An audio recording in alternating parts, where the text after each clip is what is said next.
I'm about to be 39 in less than a week, and I cannot even, I can't comprehend. But let's talk about some things that people don't tell you about your late 30s that I feel like you should know, because it's a big difference between 30 and 39. So I want to go ahead and talk about it. Let's just go ahead and get into it.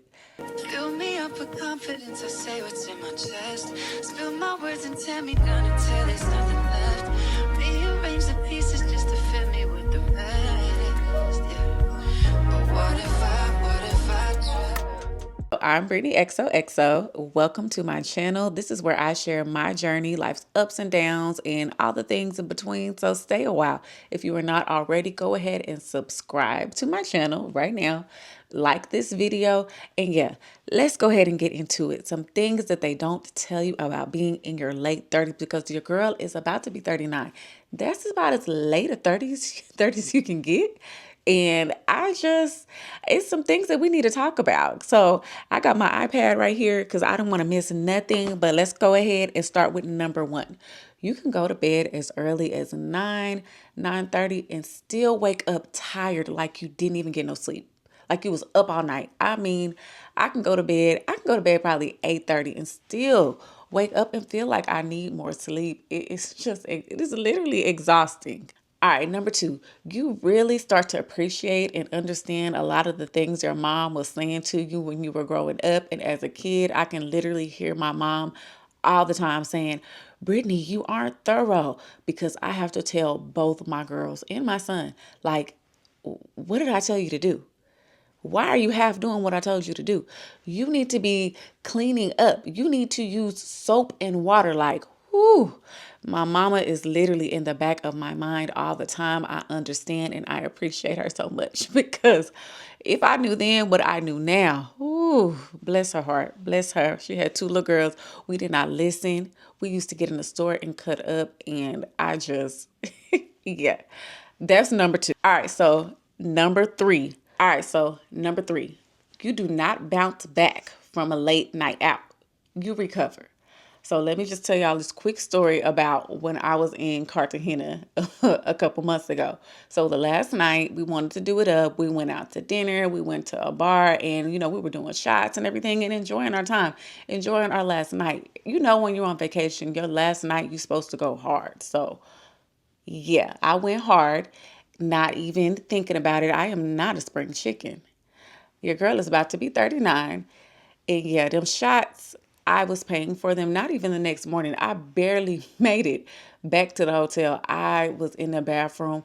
The whole room was spinning. I'm sitting on the floor like, why would I do this to myself? I should know better. And when I say lesson learned, I was like, I'll never drink again. And I'm okay. So I have drunk again, but I did dry January. I made it through dry January, easy breezy. Now we into February, towards the end of February. I've had a couple mimosas, but nothing too heavy. Not no shots. Zero shots. I don't want to see a shot. Don't even say the word shot to me. So yeah, we don't bounce back. We recover. We need to recover. Like we need a day after, a full day after to recover. Okay? All right. Okay, and related to that one, number four, a glass of wine can do you in. A glass of wine can make it feel like you have had shots, drinks. You can have a full hangover from a glass or two of wine. And I experienced this as well. Me and my friend went to a networking event. I had a glass of Sauvignon Blanc. It was good, so I had one more. And when I say toe up from the flow up, was throwing up the next day. So yeah, it don't hit like it used to. We can't do the things we used to. I know we used to be back in the club drinking Incredible Hulks, the Hypnotic, and all those things. We can't do that anymore. Even the wine tears us up. Even the wine hits different. And yeah, so just take it easy. Guess we got to remember to take it easy. All right, so number five, you are way less tolerant of things now in your late 30s, baby. No nonsense when it comes to work, when it comes to friendship, when it comes to your kids, life in general. Like, you don't want to deal with things the way you used to. No drama. I used to go back and forth with people. I used to over explain myself. I used to have to get my point across. But at this point in my life, think what you want to think. Okay? I'm going to move accordingly. And that could be just me, but I have grown so much and learned so much, and I don't like to waste my time. I don't like to feel like I'm wasting my time, and I'm not going to waste my time. My time is very valuable. So that's one of them things. No nonsense. We don't play games. We don't waste time. Not over here. Okay, and number 6, and this one is one of my favorite ones. Silence becomes one of your favorite things. Like you just appreciate the silence so much. Like, I don't want no loud noise. I don't want to hear no hollering and screaming. I don't want to hear no loud music. I don't need to do all of that. Like I can literally sit in silence and feel so much peace in my thoughts and even in prayer. It's okay to be silent. Everything doesn't have to be all loud and everywhere all the time. So, yes, we appreciate our silence in our late 30s. Am I right? This one is a good one. We start saying, I'll check my calendar like we really have an assistant or something. And it's really because we can't remember nothing. Like, I have to check my calendar because if I say yes right now and I go back and look at my calendar, I probably already have something to do and I'm not going to be able to come wherever you're asking me to come or do whatever it is you want me to do because I know for me personally, I stay booked and busy and I cannot remember anything if it's not on my calendar. Like, if it's not on my calendar, it don't count. All right, so number 8, you start to realize how young your 20s really, really was, and you appreciate it, and it's humbling and quite funny at the same time because I remember being 20, 21, and when I was 20, 21, I had a kid and I had like my first apartment. And to me, like I remember late 20s was old to me. I remember I was dating a guy and I found out that he was cheating on me with this girl and she was 27. And when I say I went in, I was like, she's so old. And what do you want with a 27-year-old? She's almost 30. And here I am about to be 39 and I feel like I'm in like the best space in my life. Like I feel good about myself. I feel confident. I feel like I know so much more and I've learned so much and I've grown so much. So it's just really funny to think back on that time and I thought 30 was old and now here I am about to be 40 next year and I wish somebody would. Your girl is not old. All right, so number 9, your ideal weekend includes a good nap, some good food, and leaving events early. And I know y'all can appreciate that one with me. When I say put me down for brunch so that I can be home in time to get some laundry done, get some my kids' schoolwork done, make sure their clothes and stuff are ready for the next day, for that next Monday. Like, ooh, I love going out. I love hanging out, but I love being home early on time in my bed, snug as a rug before 10 o'clock if I can. Yeah, put me down for that because, like I said, we be tired. We be tired in our late 30s. And so the sooner I can get home and in my comfortable clothes, the absolute best. So this one, number 10, is one of my favorites as well. And that is just being alone and being comfortable in being alone and protecting your peace and just valuing that. And in the past few years, I've really learned to embrace that. The past couple birthdays, I went on solo trips and I thoroughly enjoyed myself.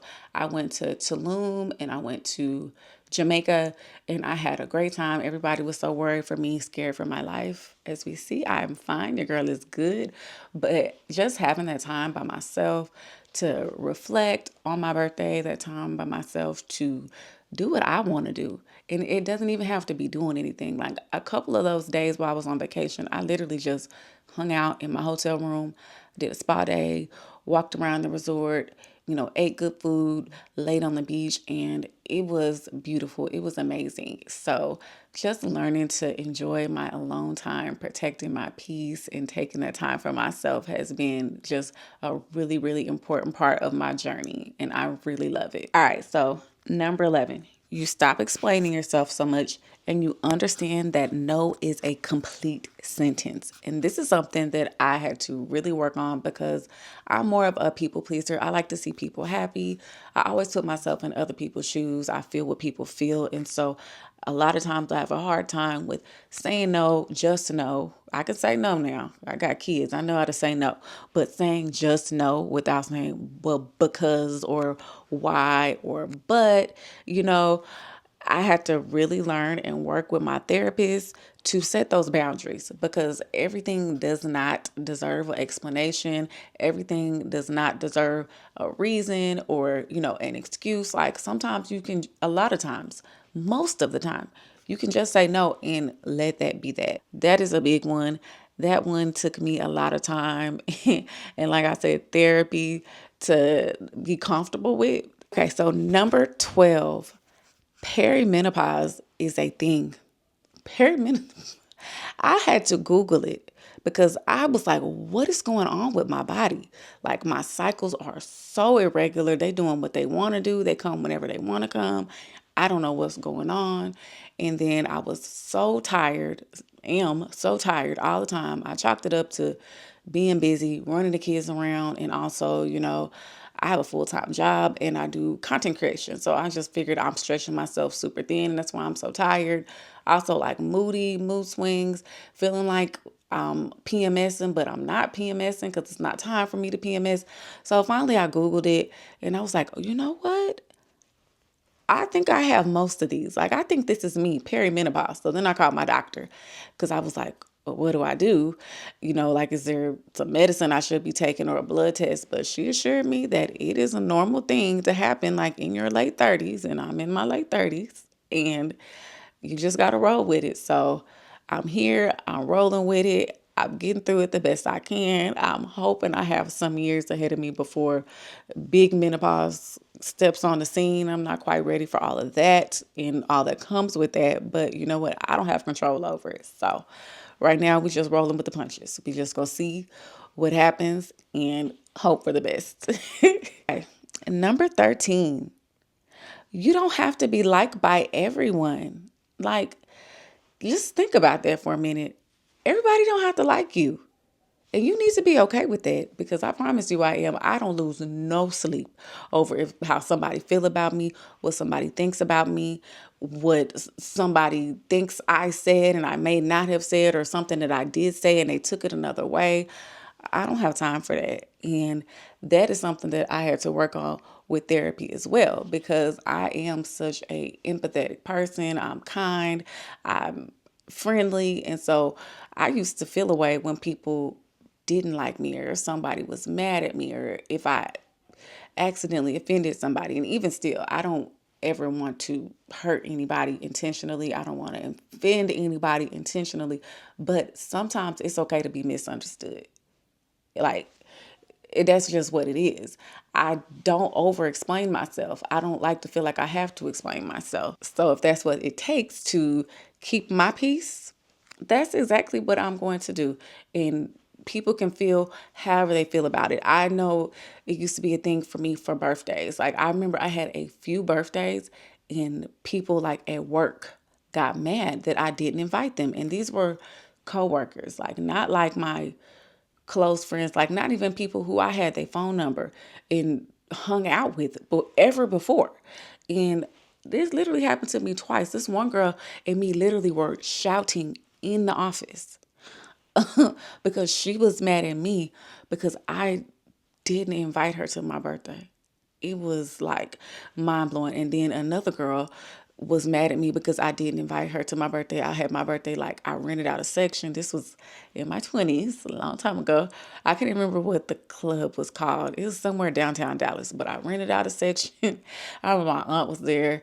Oh my God. I used to have pictures on Facebook. I think I probably deleted them. I hope I did because yeah, it was wild. But I rented out a section and I had like my friends from work that I actually hung out with outside of work, talked to. And then like some other girls that I talked to, it was cool with at work too. But I didn't invite this one girl and she was like really mad at me. And this was a girl who didn't even go out to clubs or nothing like that. And I never even talked to this girl outside of work. We maybe chit chatted at work, but she was more like a friend, like a coworker that was a friend of a friend. You know how they go. Like the coworker, she's cool, but she's really close to the other coworkers, but we kind of all hang out, or whatever the situation. But girl was big mad because I did invite her to my birthday at the club, and our stuff like that used to really, really bother me. And I think that's part of why I like to spend my birthdays alone now because I don't like to do all that. My birthday is a celebration for me. Like, I don't want to have to worry about people pleasing and somebody feeling away because I didn't invite them or whatever the case may be. Like, no, I'm going to just celebrate my birthday how I want to. I'm not finna ask, can you come? I'm not booking no reservations. I'm none of that. No. I'm going to do what I want to do. I'm going to enjoy my birthday the way I want to enjoy my birthday. And that's it. And I don't care how about nobody feels about it. Like, I had people make slick comments about like my solo trips, and you gonna have to feel however you feel, because my solo trips are for me, and they're always gonna be for me. So that is another thing, just being comfortable with who you are, being comfortable in your own skin, and not worrying so much about what other people think about you. Because I really could do a whole video about the worrying about what other people are thinking about you, because when I was younger, like in my early 30s and in my 20s, it was something that bothered me so much. And I'm so grateful, to my therapist and the work I've done with her, and to God, that I don't allow that to have such a chokehold on me the way it did. Because if that was the case, if I knew what I knew now, then I probably would have never even got married. But I was so worried about, you know, how I was being perceived and all the things. So, anyways, let's move on to the next one. Okay, number 14. Self care is no longer an option, it is required. And if you know anything about me, y'all know a big part of my platform that I stand on is self care and advocating self care for not just myself, but for other women. My business, 100XOXO, is built on women prioritizing self care in their lives, whether it's big or small. It could be journaling, getting up in the morning with your cup of tea or your coffee, journaling for 5-10 minutes, and then going about your day, setting those intentions so you have a positive day ahead of you. It could be going to the spa. I just did a spa day earlier this week. It was beautiful, amazing. We can't all do that all the time. I get it. So just trying to be mindful and incorporating self-care in your life when you can is super important, not just in your late 30s, but girl, in your life. Get it in your life, however old you are watching this video. Self-care is so important. However, you can figure out a way to bring it into your life and incorporate it into your life. I hope you do. All right. And the last one, you realize that 40 is really not old at all. It is the beginning of a new chapter, and I am so excited about that. This year, like me turning 39 is so exciting for me. And it didn't even dawn on me that I was like really turning 39 until like my kids start talking about it. They love birthdays. The girls love birthdays. So they've been talking about it like, Mommy, you're going to be 39. And then they picking the gray hairs and that's another one I didn't put on the list, but the gray hairs was just incorporated in this one too. But yeah, just coming into my 40s and the gray hairs and the perimenopause and just all the things that come with it. I really am embracing it. I am excited about it. It's a new chapter.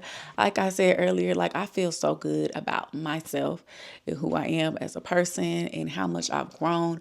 And I'm looking forward to growing even more in my journey and in my life and in my relationship with my friends and my family, and most importantly with God. Like there's just so many things I'm looking forward to that are ahead of me, and I want to celebrate them all in this year of me turning 39.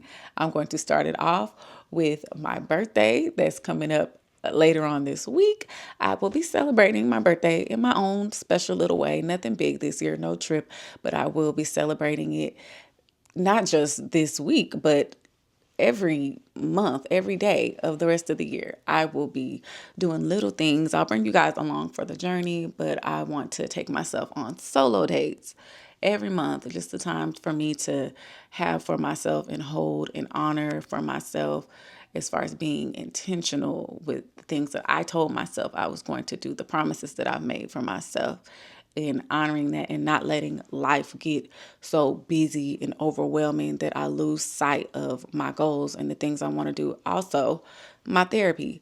my therapist is wonderful, great. I've been with her for over a year, and as things have gone along, I haven't been prioritizing my mental health as much as I know I should be. And part of that is because like I feel like I don't have to as much, but at the same time, like I don't want to lose that and then start spiraling. Like, okay, let me try to make an appointment with my therapist so I can get back on track. No, I want to keep those appointments so I can stay on track. So that is something I will be doing too, and other things. So we will talk about that more, as the month goes on, as the year goes on. So please stay tuned. I hope you enjoyed this video. This is me sharing like a lot about myself. I feel really vulnerable. So thank y'all for watching. If y'all hung out this long, I really appreciate it. Let me know what you thought about this video, this type of video. And if you want to know more about me personally and my journey and the steps I'm taking, because yeah, we about to really do it big. We about to really get into it for this year. This is 39. I hope you enjoyed it. If you did, go ahead and leave me a comment. Go ahead and subscribe if you haven't already and like this video. But thank you so much for watching. Love and light. XOXO.